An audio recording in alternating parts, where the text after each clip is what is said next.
টপে বসানো যারা চিফ সেক্রেটারি বানিয়ে, একটাও তো করে। সিভিল সার্ভিসের মধ্যে মানে সেক্রেটারির মধ্যে যেগুলো হয় এগুলো নিয়ে যদি যান জিজ্ঞেস করেন, ওই উপদেষ্টা বলে ভাই কী করবো বলেন, 15 বছর ধরে তো ওরাই ছিল, মানে 15 বছর ধরে ওরা যা করেছে তাই আছে, নড়ানো যাবে না, কাউকে বদলানো যাবে না, পারা যাবে না। লতিফুর রহমান সন্ধ্যা 6টায় শপথ দিয়েছিলেন, রাত 9টার মধ্যে 15টা সচিব বদলি করেছিলেন, সবগুলো সচিব পুরা সিভিল সার্ভিস সোজা দড়ির মতো হয়ে গেছিল, তার কথা অস্বীকার করতে হবে।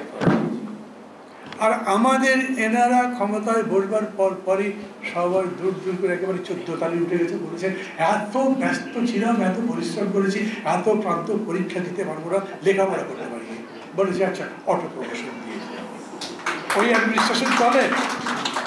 ওই অ্যাডমিনিস্ট্রেশন চলে না, যাকে চাপ দিলেই তিনি মানেন। আচ্ছা, এই যে এখন আওয়ামী লীগকে নিষেধ করা, আমি কিন্তু খুব সিরিয়াসলি একদম ডে 1 থেকে আমি মনে করছি যে আওয়ামী লীগ ব্যাট করে যাচ্ছি। I M A product of Awami লীগের ছাত্রলীগ। আমার জন্ম ওইখানে, এই পর্যন্ত বেড়ে উঠেছে ওই জায়গাতে, কিন্তু যে অনাচার করেছে এরপরে তার কোনো অধিকার থাকা উচিত আমার কখনোই মনে হয়নি, এবং বলেছি ওইটা। ওরা এতদিন সেটা করেনি, এখন করলো কখন? ছাত্র যখন নেমে গেল না, যদি হয় লাস্ট একটা টক শোতে আমি ছিলাম, ওই ছাত্রদের একজনকে যিনি সঞ্চালক জিজ্ঞেস করেন আচ্ছা সরকার যদি না মানে তাহলে কি হবে? জবাব দিল হয় তাকে গদি থেকে চলে যেতে হবে, নাহলে নাকে খত দিয়ে আমাদের দাবি মানতে হবে। টকশোটার নামটা আমি বলছিলাম, আমি ওইখান থেকে টকশো থেকে বেরোতে শুনলাম যে এটা বাতিল হয়ে গেছে, মানে তার নিষেধাজ্ঞা জারি করা হয়েছে। তো তার মানে চাপ দিলেই হয়, কিন্তু খালি আনসার দেবে না, মানে ওদেরকে পিটিয়ে আবার সোজা করে দিয়েছে, একই জায়গায় এক এক রকম। আমি আবার বলছি, এখন দেখেন অদ্ভুত বিষয়, জাতীয় সঙ্গীত গাইতে দেবে না, কোনো কথা হতে পারে? আমার দেশে জাতীয় সঙ্গীত গাইতে দেবে না, সরকার কিছু করেছে? বরঞ্চ যারা আন্দোলন করেছে এত বছর ধরে তারাই আবার আরেক জায়গায় গিয়ে বলছে জাতীয় সঙ্গীত গাইব, দেখি কে বাধা দিতে পারে। মানুষের উপরই সব কিছু। এই সরকার কি করেছে বলেন? আমি তো এখন পর্যন্ত দেখি না যে সরকার নিজে কোনো কাজ একটা করেছে। আমি নিজেই জানেন বক্তৃতা করেছিলাম, যখন রোজা হয় তখন আমি দেখি যে হঠাৎ জিনিসের দাম তো কমে গেল, জাদু দেখি। যেরকম করে মানুষ একদম ট্রেনে বাসের সব জায়গাতে যেতে আসতে পারলো ঈদে যাও এবং ফেরা, এটাও আমার কাছে জাদুর মতো মনে হলো। কিন্তু এখন দেখছি আবার যে দাম বাড়ছে, কমাতে তো পারছে না। তো তখনকার জাদু এখন চলে না, কারণ আসলে জাদুই তো একটা ব্লাফ, তাই না?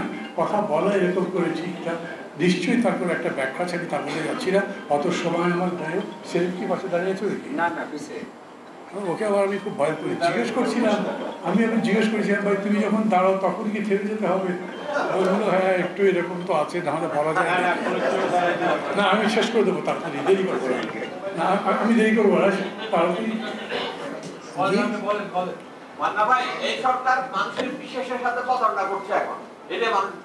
আচ্ছা ঠিক আছে, সব মানুষ এরকম জানি দিলে তা বলতে পারি না, তা আমি সেটা বলবো না, এই কারণে যে আমি তো দেখি আমার বহু লোক আমাকে বলে যে ইউনিট সাথে থাকলে অসুবিধা কি, ও লোকটা কি চোর ছাচোর, উনি কি লুটপাট করে, আওয়ামী লীগের চলে ভালো, এরপরে কে যাবে? ও সরি সুবিধা আবার বসে আছেন আমার না না, আমি বলছি কি যে মানে আমি এরকম করে কাউকে দোষের কথা বলছি, কিন্তু মানুষ মনে করে আমরা একটা ভালো মানুষ পেয়েছি, আপনারা অস্বীকার করতে পারেন, কিন্তু ভালো মানুষ মানে কি মানুষ?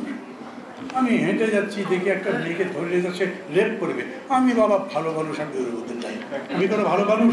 আমি মানুষের জাতি। আমি যদি ভালো মানুষ হতাম তাহলে বলি এই যে গিয়ে ধরতাম, ওই মেয়েটাকে রক্ষা করতাম, তবে আমি ভালো মানুষ। আমার চেহারা খারাপ হতে পারে, আমি কথা ঠিক মতো বলতে না পারি, অত গুছিয়ে বলতে না পারি, কিন্তু তারপরেও আমি অনেক ভালো মানুষ। তার চেয়ে একটা পরিশীলিত খুবই সুশোভিত মানুষ চমৎকার করে কথা বলে, ওই লোককে দিয়ে আবার কিছু হবে না। আমি একই কথা বলতে চাই, আমাদের যিনি প্রধান উপদেষ্টা উনি সারা দুনিয়া ঘুরে বেড়ান, কত কথাবার্তা বলেন, যত বড় বড় ঘোষণা সব বিদেশি সংবাদ মাধ্যমের কাছে বলে না, দেশীয় সংবাদ মাধ্যমের কাছে কথা বলে, আর আমাদের সাথে তো উনি কথাই বলে না। আমি ওনার ছাত্র ছিলাম, খুব ভালো ছাত্র ছিলাম, মানে খুবই তার প্রিয় ছাত্র ছিলাম, সম্পর্ক অনেক ভালো ছিল। আমি যাইনি ওর সঙ্গে কথা বলতে, কাজে ওকে আমি দোষ দিচ্ছিলাম, কিন্তু আমি দেখি দেশের এত বড় ক্রাইসিস, একটা বারো উনি রাজনৈতিক দলের সাথে বসেনি। কখন বসেছে জানেন? 15ই আগস্ট কী করতে হবে, ইস্যু ভিত্তিক। পূজার সামনে কোনো গোলবাল লাগবে, ইস্যু ভিত্তিক।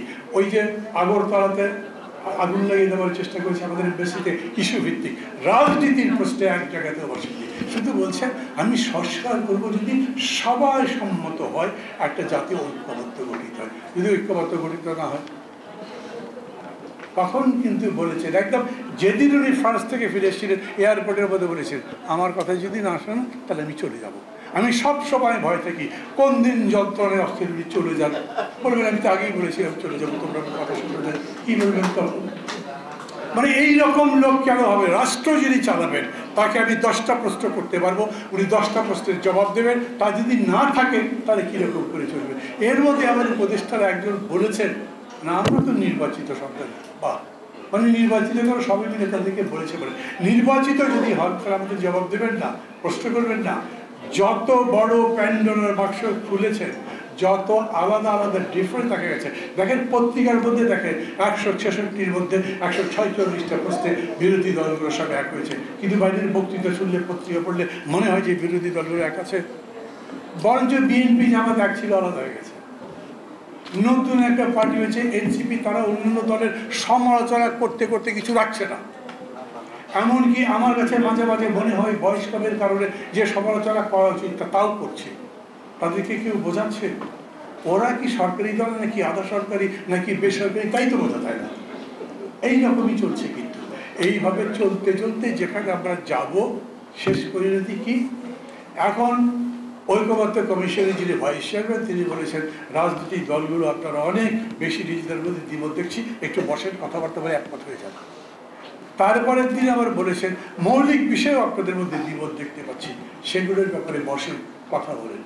মৌলিক বিষয়ে যদি দ্বিমত হয়, বিশ্বাসের ক্ষেত্রে যদি আলাদা আলাদা বিশ্বাস জন্মায়, সেটা ঐক্যবদ্ধ করে এক জায়গায় নিয়ে আসা কি সোজা কথা? আমি বিশ্বাস করি পৃথিবী সূর্যের চতুর্দিকে ঘোরে, মাফ করবেন, আমি বিশ্বাস করি সূর্য পৃথিবীর চতুর্দিকে ঘোরে।